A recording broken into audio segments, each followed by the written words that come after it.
క్రీస్తు ప్రభునందు ప్రియ సహోదరి సహోదరులారా, ఈరోజు మనము దివ్య కారుణ్య మహోత్సవాన్ని జరుపుకోవడానికి ఆ కారుణ్య ప్రభు కోరినట్లుగా నవదిన ప్రార్థనలు చేస్తూ మనము చిట్ట చివరి రోజులో అనగా 9వ రోజులో ఉన్నాం. ఈరోజు మనం కొద్దిసేపు పరిశుద్ధ దివ్య సత్ప్రసాదం గురించి ధ్యానించుకుందాం.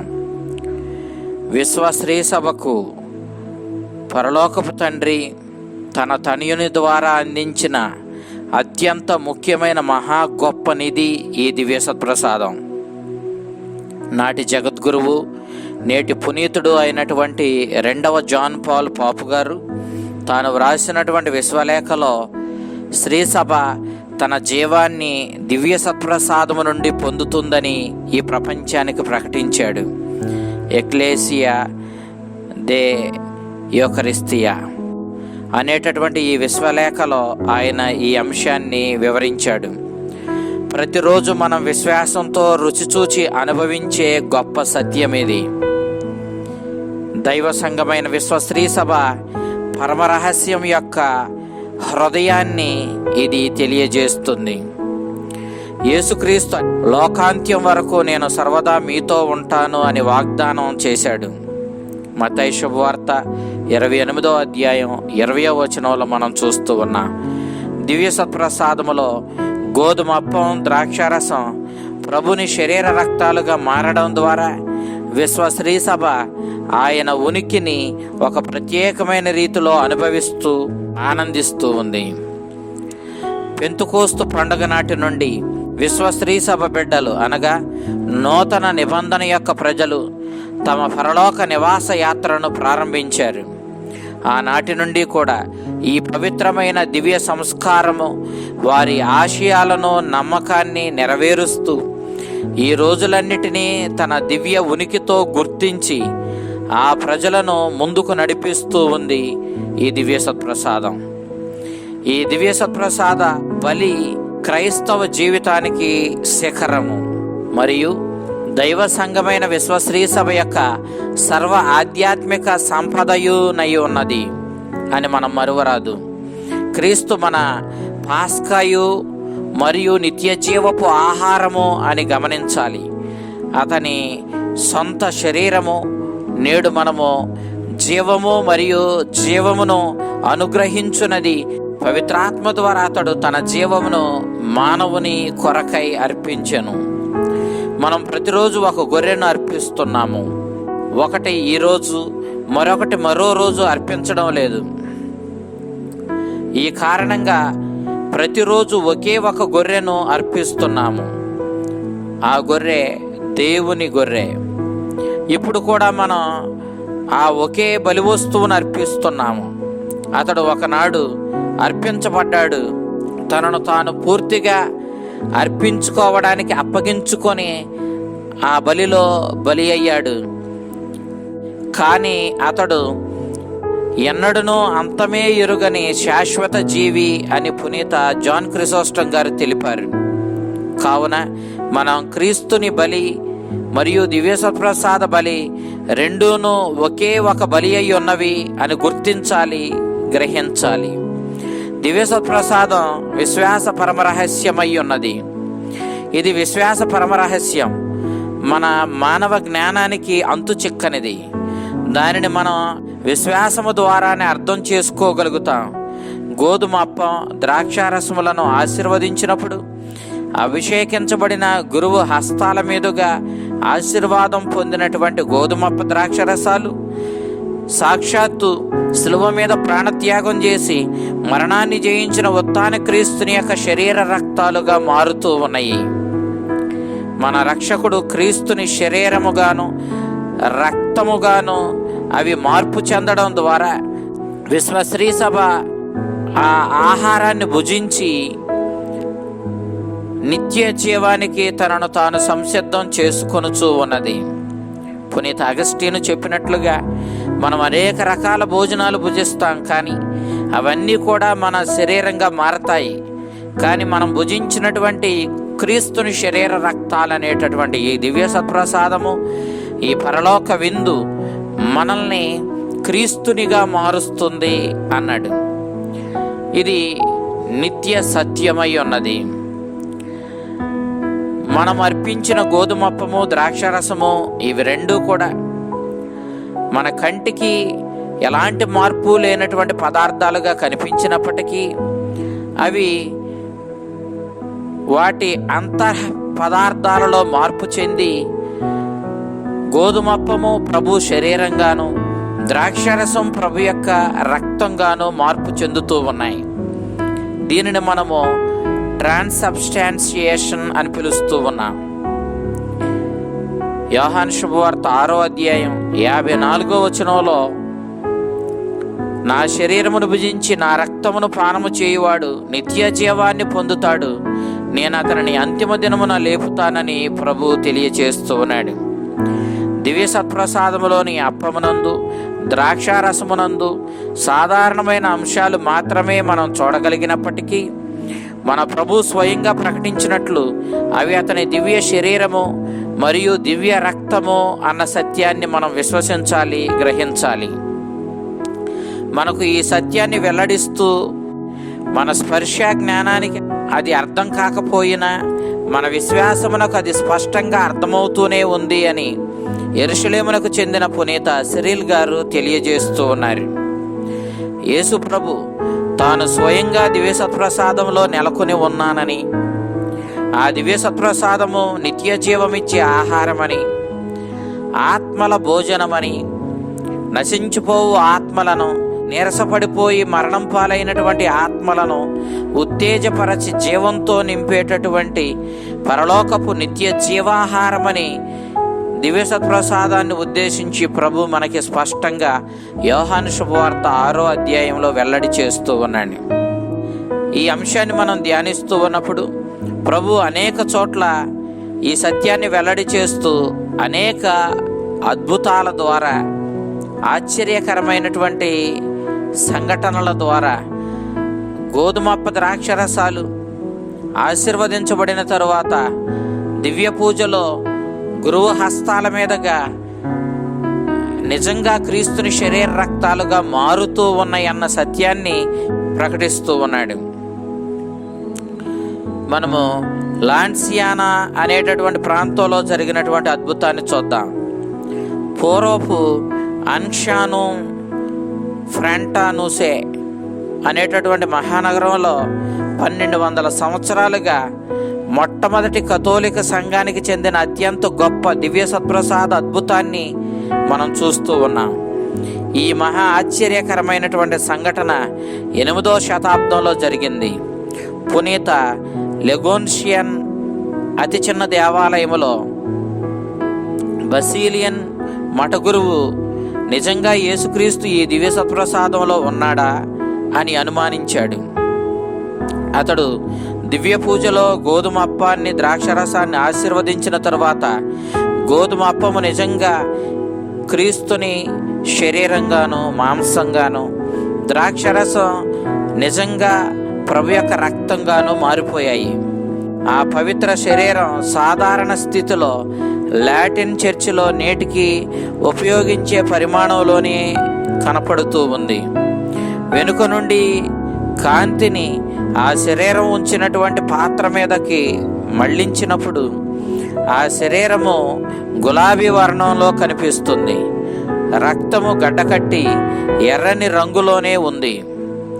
దివ్య శరీరాన్ని ఒక ప్రదర్శనకు అనువైన పాత్రలో ఉంచగా దివ్య రక్తాన్ని ఒక గాజుతో చేయబడిన పాత్రలో అందరికీ దర్శనానికి అనువుగా ఉంచారు.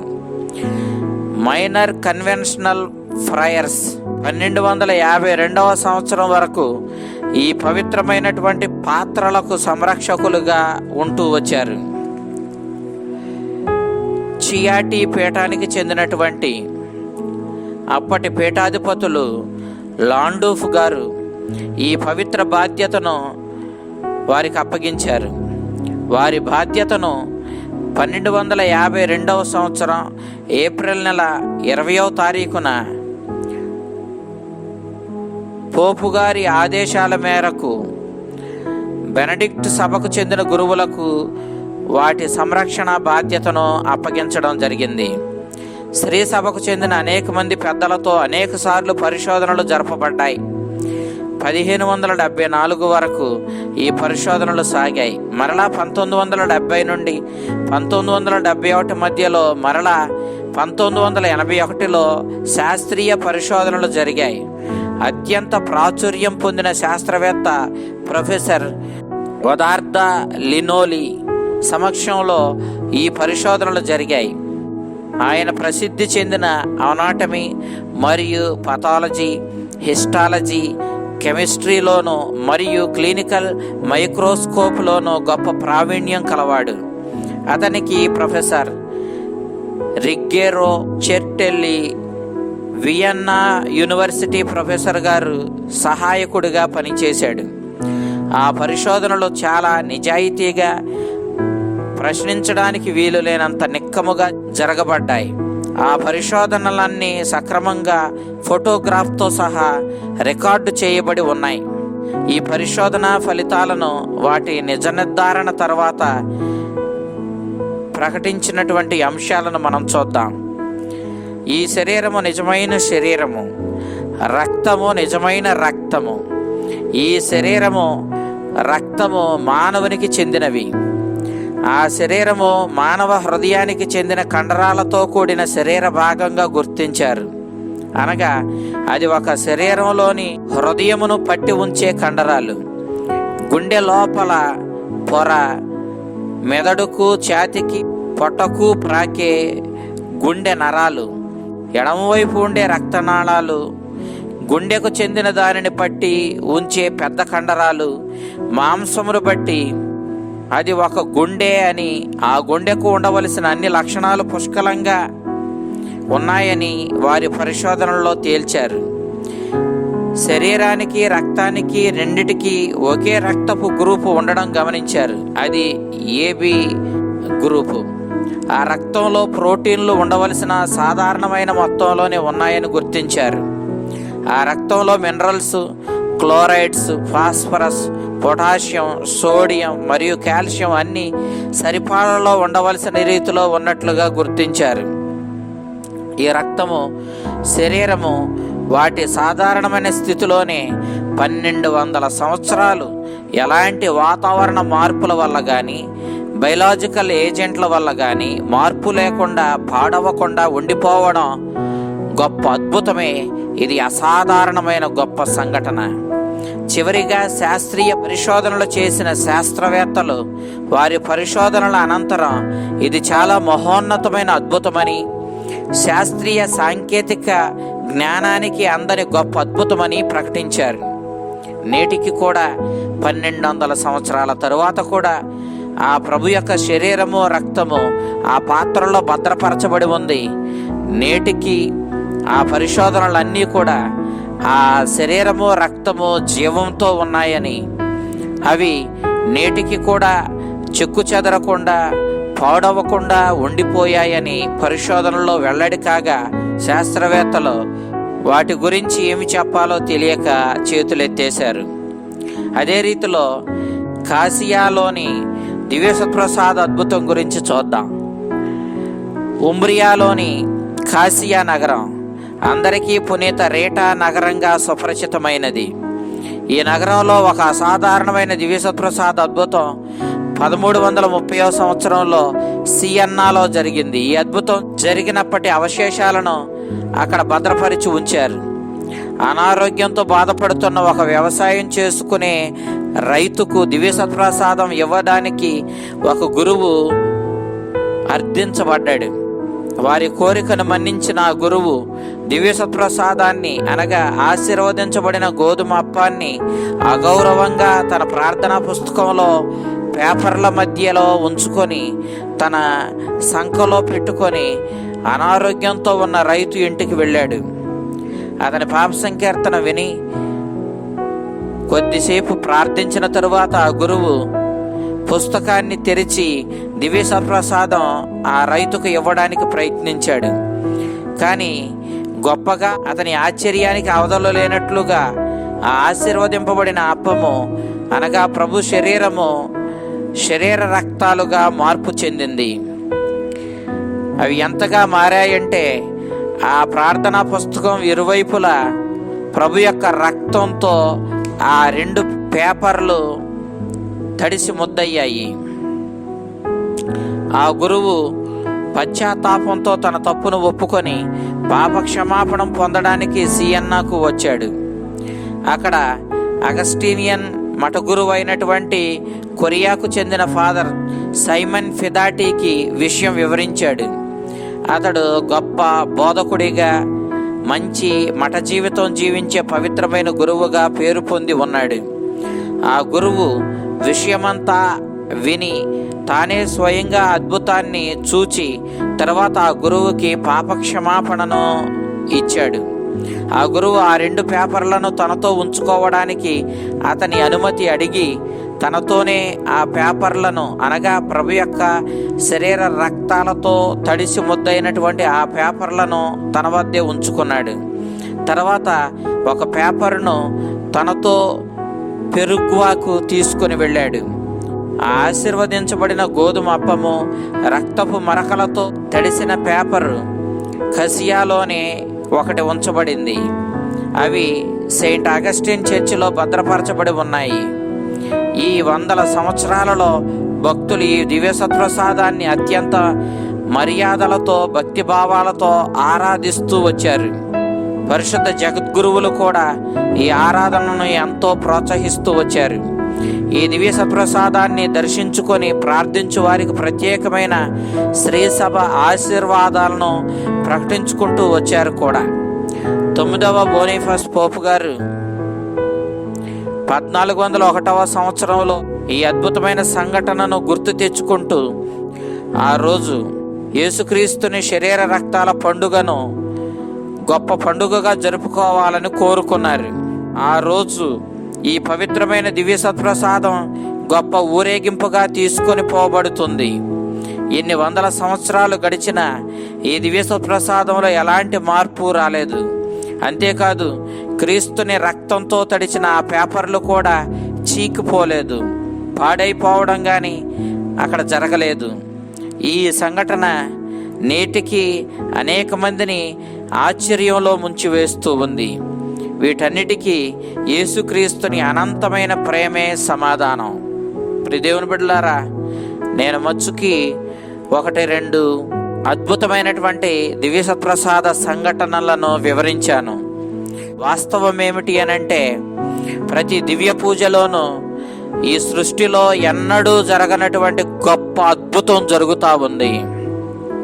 ప్రతి దివ్య పూజాబలి ఒక గొప్ప అద్భుతమే.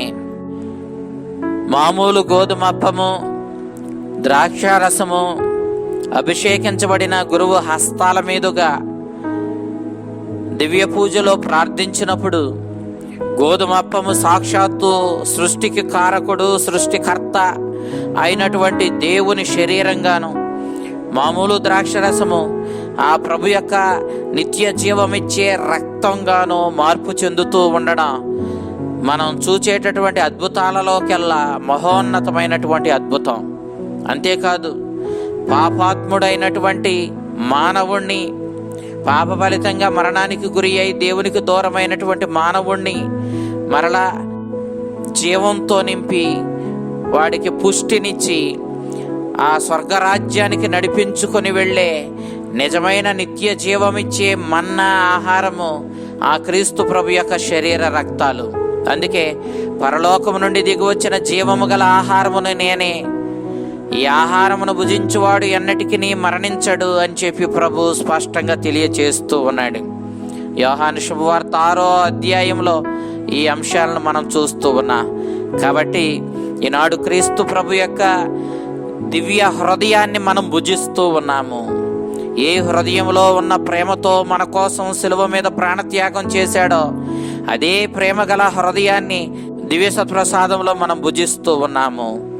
ఈ దివ్య సత్ప్రసాదము కారుణ్య ప్రభు యొక్క మహోత్సవం రోజున మనం భుజించడం ద్వారా, అంతకుముందు పాప సంకీర్తనము చేసి దివ్య సత్ప్రసాదాన్ని మనము ఎలాంటి కళంకము లేని స్థితిలో భుజించడం ద్వారా మనము పాపము నుండి కడగబడి, పాప ఫలితంగా వచ్చే శిక్ష నుండి కూడా కడగబడి మరలా జ్ఞానస్నానం పొందిన వ్యక్తులుగా, నిత్య జీవానికి జన్మించిన వ్యక్తులుగా మనం మారుతూ ఉన్నా, మనం స్వర్గానికి వారసులుగా చేసుకుంటూ ఉన్నా. ఇంతటి జీవాన్ని ఇవ్వడానికి, దానిని సమృద్ధిగా ఇవ్వడానికి ఈ లోకానికి వచ్చిన ప్రభువు నిత్య జీవమైనటువంటి తన ప్రేమగల హృదయాన్ని నిత్యము మనం భుజించే ఆహారంగా మనకి ప్రసాదించాడు. మనం ప్రభువునే స్వయంగా భుజిస్తున్నాము. కాబట్టి ఆ నిత్య జీవానికి ఓట అయినటువంటి, ఆ నిత్య జీవమైనటువంటి క్రీస్తుని భుజించడం ద్వారా మనం నిత్య జీవానికి వారసులమవుతున్నామన్న సత్యాన్ని మరువక అనునిత్యము మనము దివ్య పూజలో పాల్గొని ప్రభు శరీర రక్తాలను భుజించి మన జీవితాలను ధన్యం చేసుకున్నాం. పునీత పాద్రే పియో దగ్గరకు ఒక భక్తుడు వచ్చి పాప సంకీర్తనం చేస్తూ పునీత పాద్రే పియోను ఈ ప్రశ్న అడిగాడు. అయ్యా, నాకు ఒక స్నేహితుడున్నాడు. అతని తల్లి అతని యవ్వన వయసులోనే చనిపోయింది. అయితే ఇప్పుడు ఆవిడ స్వర్గానికి వెళ్ళిందా లేదా నరకానికి వెళ్ళిందా అన్నది తెలుసుకోవాలని వాళ్ళు ఆశపడుతూ ఉన్నారు. మీరు చెప్పండి అయ్యా, మీకు దివ్య దృష్టి ఉంది, మీరు స్వర్గాన్ని నరకాన్ని కూడా పరికించు చూచి వాస్తవాలు చెప్పగలరు. కాబట్టి మీరు దయచేసి చెప్పండి, వారి తల్లి ఎక్కడ ఉందో చెప్పమని అడిగాడు. నా స్నేహితుని తల్లి స్వర్గంలో ఉందా నరకంలో ఉందా అన్నది అతడు అడిగినటువంటి ప్రశ్న. అందుకు పునీత పాద్రే పియో గారు ఈ ప్రశ్నను తిరిగి అడిగారు. ఆవిడకి నిత్యము దివ్య పూజలో పాల్గొనే అలవాటు ఉందా? వీలు పడిన ప్రతిసారి సాధ్యమైనన్ని సార్లు దివ్య పూజలో పాల్గొని ప్రభు శరీర రక్తాలను భుజించే అలవాటు ఆవిడకి ఉందా అని చెప్పి పునీత పాద్రే పియో అతన్ని అడిగాడు.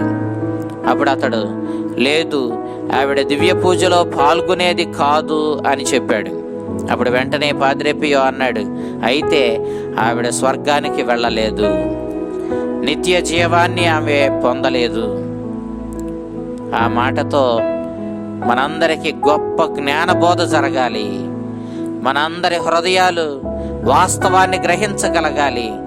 ఆ మహాపునీతుడు చెప్పిన ఆ మాట, నీకు అసలు ఒక్క దివ్య పూజలో పాల్గొంటే ఎన్ని అనుగ్రహాలు పొందుతావో తెలిస్తే నీ ప్రాణాలు సహితం అర్పించి ఆ ఒక్క దివ్య పూజలో పాల్గొనడానికి ప్రయత్నిస్తావు అన్నాడు పునీత పాద్రే పియో.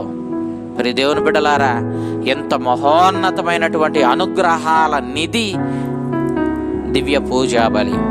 ఆ దివ్య పూజాబలిలో మనము స్వయంగా ప్రభుని దివ్య వాక్యము ద్వారా, దివ్య సత్ప్రసాదము ద్వారా భుజిస్తున్నాము. ఆ ఉత్థాన క్రీస్తుని, ఆ మరణాన్ని జయించిన మృత్యుంజయుడిని మనం భుజిస్తూ ఉన్నాము. ఆ కారుణ్యమూర్తిని మనము దివ్య సత్ప్రసాదములో భుజిస్తూ ఉన్నాము. మనము ఆ కారుణ్యమూర్తి ఇచ్చే కనికరానికి, అతడిచ్చే నిత్య జీవానికి, సమస్త రక్షణానుగ్రహాలకు మనం పాత్రులమవుతున్నాము ఈ దివ్య పూజాబలి ద్వారా, మరి ముఖ్యంగా దివ్య సత్ప్రసాదము ద్వారా. కాబట్టి ఈ నిత్య జీవాహారం మీద మన విశ్వాసాన్ని పెంపొందించుకొని మేర మర్యాదలతో దివ్య పూజలో పాల్గొంటూ దివ్య సత్ప్రసాద ప్రభుని, ఆ మృత్యుంజయుడిని భుజించి, ఆ కారుణ్యమూర్తిని భుజించి, ఆయన కనికర హృదయం నుండి జాలువారు కారుణ్యానికి మనల్ని మనం పాత్రులుగా చేసుకొని మన జీవితాలను ధన్యం చేసుకుందాం. ఆ కరుణామయుడు మిమ్ములను, మీ కుటుంబాలను దీవించి దివ్య సత్ప్రసాదం ఎడల భక్తిని మీలో పెంపొందింపజేసి మిమ్ములను నిత్య జీవానికి వారసులుగా చేయునగాక. ఆమెన్. ప్రియ దేవుని బిడ్డలారా, మనం ఈ నవదిన ప్రార్థనల్లో ఈరోజు 9వ రోజులో ఉన్నాం. ఈ 9వ రోజున యేసు ప్రభు స్వయంగా పునీత పౌస్తెన అనే మఠకన్యకు వెల్లడి చేసినటువంటి ఈ 9వ రోజు ప్రార్థనను మనము జపించుకుందాం. ఈరోజు నులువెచ్చని ఆత్మలను నా దివ్య కారుణ్య హృదయ నివాసములోనికి తీసుకుని రావలియును. ఈ ఆత్మలు వారి నులువెచ్చని తనముతో నా హృదయాన్ని చాలా గట్టిగా గాయపరుచుచున్నవి. నా ఆత్మ చాలా భయంకరమైన ఆవేదనను ఒలీవల తోపులో నులువెచ్చని ఆత్మల నిమిత్తమై భరించింది. వారి కారణంగానే నేను, తండ్రి నీ చిత్తమైతే భయంకరమైన ఈ శ్రమల పాత్రను నా నుండి తీసివేయుము అని చాలా గట్టిగా అరవవలసి వచ్చింది. ఈ నులివెచ్చని ఆత్మలకు చిట్ట చివరి అవకాశం నా దివ్య కారుణ్య హృదయం వద్దకు రావడమే. మహా కనికరము గల యేసువా, నీవే కారుణ్య నిలయము. నేను ఈ నులివెచ్చని ఆత్మల సమూహాన్ని నీ దివ్య కారుణ్య హృదయం వద్దకు తీసుకుని వచ్చుచున్నాను. ఈ వెచ్చదనము లేని చనిపోయిన దేహముల వంటి ఆత్మలు, నీకు మహా ఆవేదనను కలిగించిన ఈ ఆత్మల సమూహము మరలా నీ పవిత్ర ప్రేమాజ్ఞ వల్ల రగుల్కొనున్నట్లును వెచ్చదనాన్ని సంతరించుకొనున్నట్లును చేయుము.